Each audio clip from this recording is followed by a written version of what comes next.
Good morning बच्चों। आज की इस क्लास में हम कक्षा 6 विज्ञान के पाठ 8 जंतुओं की संरचना एवं कार्य, इस पाठ के हम महत्वपूर्ण प्रश्नों को लेंगे। आपको इस वीडियो को ध्यान से देखना है और सभी प्रश्नों को अपनी कॉपी में करना है। आज की इस क्लास में हम भाग 2 प्रश्न संख्या 33 से 77 तक लेंगे। इससे पहले मैंने आपको प्रश्न संख्या 1 से लेकर 32 तक करा दिए हैं। उम्मीद है आप सभी बच्चों ने वो वीडियो देखकर अपनी कॉपी में सभी प्रश्न कर लिए होंगे। इस क्लास में हम प्रश्न संख्या 33 से लेकर 77 तक लेंगे। तो चलिए शुरू करते हैं। पहला प्रश्न है, हृदय का क्या कार्य है? यानी हृदय जो होता है उसका कार्य क्या होता है? हृदय का प्रमुख कार्य बिना थके जीवन भर शरीर के विभिन्न भागों को रुधिर पंप करना है। जो खून होता है वो हृदय पंप करता है बिना रुके शरीर के अलग अलग हिस्सों में। दूसरा प्रश्न है, प्रश्न नंबर 34, एक वयस्क स्वस्थ व्यक्ति का हृदय 1 मिनट में कितनी बार धड़कता है? तो जो स्वस्थ व्यक्ति होता है उसका हृदय 1 मिनट में 72 बार धड़कता है। उसके बाद अगला प्रश्न है, प्रश्न नंबर 35, 1 वर्ष से कम आयु के बच्चों का हृदय प्रति मिनट कितनी बार धड़कता है?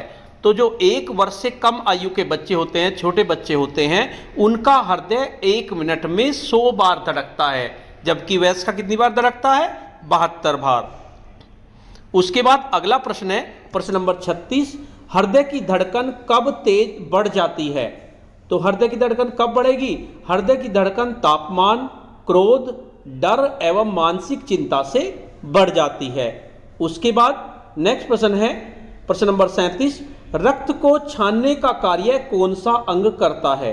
तो रक्त को छानने का कार्य वृक्क यानी कि गुर्दे हमारे करते हैं। इसका उत्तर होगा वृक्क या गुर्दे। अगला प्रश्न है, प्रश्न नंबर 38, वृक्क के क्या कार्य हैं? तो वृक्क के कार्य क्या होते हैं? रक्त से यूरिया को निकालकर, रक्त में जितना भी यूरिया होगा उसको निकाल लेगा और मूत्र के रूप में शरीर के बाहर निकालने का कार्य हमारे गुर्दे करते हैं, यानी कि वृक्क करता है। उसके बाद अगला प्रश्न है 39, मनुष्य के उत्सर्जन तंत्र को समझाइए। अर्थात मनुष्य के उत्सर्जन तंत्र में क्या क्या होता है? तो मनुष्य में वृक्क होते हैं, मूत्र वाहिनियां होती हैं, मूत्राशय और मूत्र मार्ग उत्सर्जी अंग हैं। इन अंगों से मिलकर उत्सर्जन तंत्र का निर्माण होता है। उसके बाद अगला प्रश्न है, वयस्क एवं स्वस्थ मनुष्य के एक गुर्दे का भार कितना होता है? तो वयस्क और स्वस्थ मनुष्य के एक गुर्दे का भार होता है लगभग 150 ग्राम। उसके बाद प्रश्न नंबर 41 है हमारा, एक वयस्क व्यक्ति सामान्यतः 24 घंटे में कितना मूत्र बाहर निकालता है? तो जो एक वयस्क व्यक्ति होता है वो सामान्यतः 24 घंटे में 1 से लेकर 1.8 लीटर तक मूत्र बाहर निकालता है। उसके बाद अगला प्रश्न है, मूत्र में कितने प्रतिशत जल होता है? तो मूत्र में जो जल होता है वो 95% तक होता है। उसके बाद अगला प्रश्न है, मूत्र में यूरिया कितने प्रतिशत होता है? तो मूत्र में जो यूरिया होता है वो 2.5% होता है। उसके बाद अगला प्रश्न है, प्रश्न नंबर 44, डायलिसिस किसे कहते हैं? आपने सुना होगा डायलिसिस हुआ है। तो डायलिसिस होता क्या है? अगर मान लीजिए किसी का वृक्क निष्क्रिय हो जाता है, बेकार हो जाता है, तो क्या करते हैं, एक नकली वृक्क उसको लगा देते हैं। तो वृक्क के निष्क्रिय हो जाने पर कृत्रिम वृक्क द्वारा रक्त को नियमित रूप से छानकर उनमें से अपशिष्ट पदार्थों को निकाला जाता है और इस क्रिया को डायलिसिस कहते हैं। डायलिसिस का मतलब एक तरह से कृत्रिम वृक्क लगा दिए जाते हैं और उनका काम यही होता है कि जितना भी रक्त को छानने का काम उनका होता है। उसके बाद अगला प्रश्न है, प्रजनन किसे कहते हैं? तो प्रजनन से हमारा मतलब है जीवधारियों द्वारा अपने समान संतान उत्पन्न करने की क्षमता को प्रजनन कहते हैं। उसके बाद अगला प्रश्न है, जननांग क्या है? जिन अंगों की सहायता से प्रजनन किया जाता है उन्हें जननांग या प्रजनन अंग कहते हैं। उसके बाद नेक्स्ट प्रश्न है, एक लिंगी जंतु किन्हें कहते हैं? एक लिंगी से मतलब है जिन जंतुओं में नर और मादा जनन अंग अलग अलग पाए जाते हैं। नर में अलग जनन अंग होगा, मादा में अलग होगा, उन्हें एक लिंगी जंतु कहते हैं, जैसे कुत्ता, बिल्ली, मनुष्य आदि। उसके बाद अगला प्रश्न है, मनुष्य में मुख्य नर जनन अंग कौन सा है? तो मनुष्य में जो मुख्य नर जनन अंग होता है वो होता है वृषण। मनुष्य में मुख्य मादा जनन अंग कौन सा होता है? तो मनुष्य में मादा जनन अंग जो होता है वो होता है अंडाशय। उसके बाद अगला प्रश्न है, द्विलिंगी जंतु किसे कहते हैं? जिन जंतुओं में नर और मादा जननांग एक ही जंतु में होते हैं उन्हें द्विलिंगी जंतु कहते हैं, जैसे केंचुआ। इसमें केंचुए में नर और मादा जननांग एक ही जीव में होंगे। उसके बाद अगला प्रश्न है, अमीबा जैसे एक कोशीय जीवों में प्रजनन अंग होते हैं या नहीं? तो जो अमीबा जैसे एक कोशीय जीव होते हैं उनमें प्रजनन अंग नहीं होते। उसके बाद अगला प्रश्न है, अनिच्छिक क्रियाएं किन्हें कहते हैं? अनिच्छिक का मतलब जो अपनी इच्छा के बिना हो, यानी जिन क्रियाओं पर हमारी इच्छा का कोई प्रभाव नहीं पड़ता, हमारी इच्छा है या नहीं है वे चलती रहती हैं, उन्हें अनिच्छिक क्रियाएं कहते हैं, हमारी मर्जी के बिना।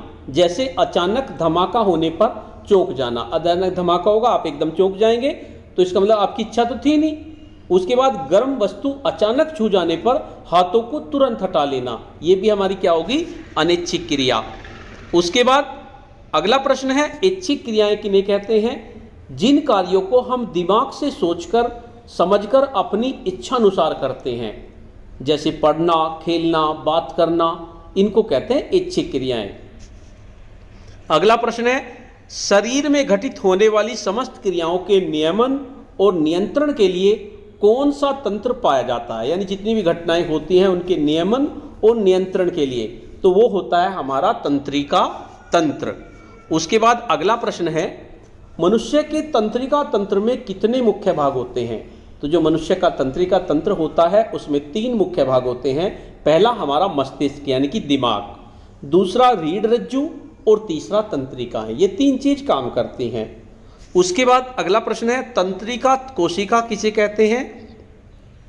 मस्तिष्क, रीढ़ रज्जु और तंत्रिकाएं सभी विशेष प्रकार की कोशिकाओं से मिलकर बनी होती हैं। इन कोशिकाओं को तंत्रिका कोशिका कहते हैं। उसके बाद अगला प्रश्न है, तंत्रिका कोशिकाओं की लंबाई कितनी होती है? तो जो तंत्रिकाएं कोशिकाएं होती हैं उनकी लंबाई 1 मीटर तक होती है।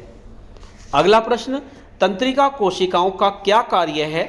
तो तंत्रिका कोशिकाओं का क्या कार्य होगा? तंत्रिका कोशिकाएं एक छोर से उद्दीपनों को ग्रहण करती हैं और दूसरे छोर पर संदेशों को भेजती हैं, इन्हें तंत्रिका कोशिकाएं कहते हैं।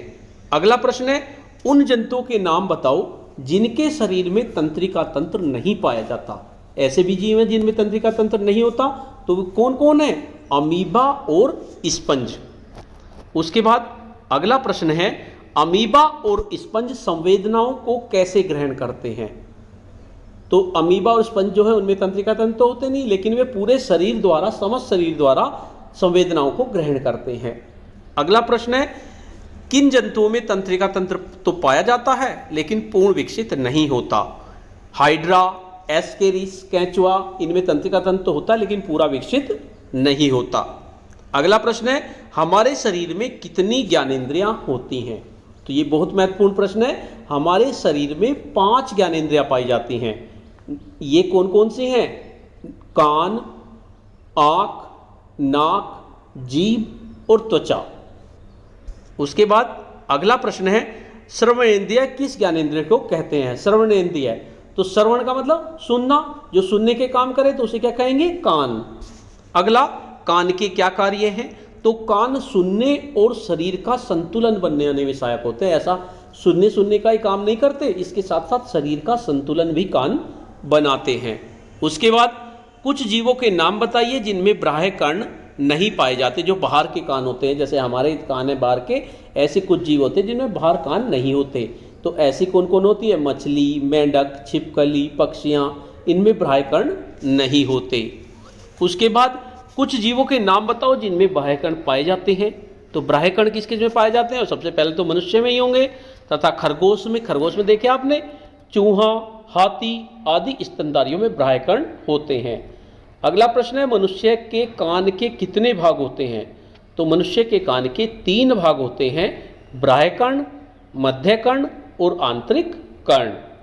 उसके बाद बाह्यकर्ण किसका बना होता है?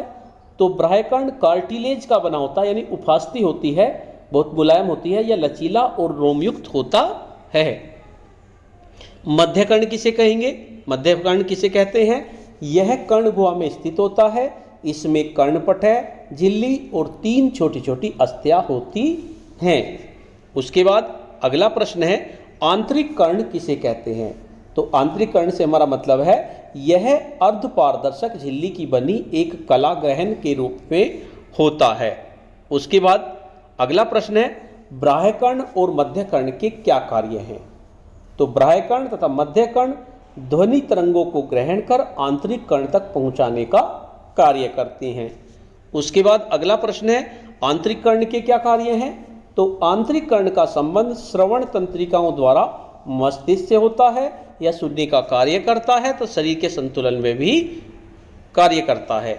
उसका बाद अगला प्रश्न है, मछली, मेंढक, छिपकली तथा पक्षियों में बाह्यकर्ण नहीं पाए जाते, फिर ये ध्वनियों को कैसे सुनते हैं? तो इनमें बाह्यकर्ण तो होते नहीं, तो ध्वनि सुनने के लिए आंतरिक कर्णों का प्रयोग करते हैं, उसकी सहायता से ये सुन लेते हैं।